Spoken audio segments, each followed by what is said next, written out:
নমস্কাৰ বন্ধুসকল, LSGৰ হাতত পুনৰ পৰাস্ত হ'ল মুম্বাই ইণ্ডিয়ান্স। আজি মুম্বাই ইণ্ডিয়ান্স আৰু LSGৰ মাজত যিখন খেল আছিল, প্ৰথমে মুম্বাই ইণ্ডিয়ান্সে টছত জিকি বলিং কৰাৰ সিদ্ধান্ত লয় আৰু লক্ষ্ণৌ ছুপাৰ জায়েণ্টে বেটিং কৰি 215 ৰানৰ টাৰ্গেট বান্ধি দিয়ে। লক্ষ্ণৌ ছুপাৰ জায়েণ্টৰ হৈ KL ৰাহুলে 55 ৰান সংগ্ৰহ কৰে 41 বলত। পাৰিকালে বৰ বিশেষ কৰিব নোৱাৰে, প্ৰথম বলতে আউট হ'ল। মাৰ্কাছ ষ্টইনিছে 22 বলত 28 ৰান সংগ্ৰহ কৰে। দীপক হুডাও বৰ বিশেষ একো কৰিব নোৱাৰে, তেখেতে 9 বলত 11 ৰান কৰি আউট হয়। LSGৰ হৈ নিকোলাছ পুৰানে সুন্দৰ বেটিং প্ৰদৰ্শন আগবঢ়ায় 259 ষ্ট্ৰাইক ৰেটেৰে তেখেতে 29 বলত 75 ৰান সংগ্ৰহ কৰে আৰু LSGয়ে মুম্বাই ইণ্ডিয়ান্সক জয়ৰ বাবে 215 ৰানৰ লক্ষ্য বান্ধি দিয়ে।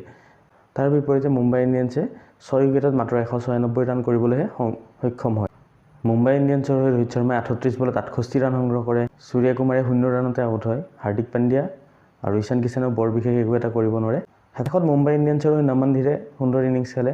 28টা বলত 62 ৰান কৰি নট আউট থাকে আৰু মুম্বাই ইণ্ডিয়ান্স 20 অভাৰত 196 ৰান কৰিবলৈহে সক্ষম হয় আৰু 18 ৰানত মুম্বাই ইণ্ডিয়ান্স পৰাস্ত হয়। ৰোহিত শৰ্মাৰ মুম্বাই ইণ্ডিয়ান্সৰ হৈ এইখন শেষৰখন মেটচ হয় নেকি, যিহেতু এটা অডিঅ' ক্লিপ খুব ভাইৰেল হৈছে যে এই বছৰ ৰোহিত শৰ্মাৰ মুম্বাই ইণ্ডিয়ান্সৰ হৈ শেষৰখন খেল, হয়তো অন্য ফ্ৰেঞ্চাইজলৈ যাব বুলি।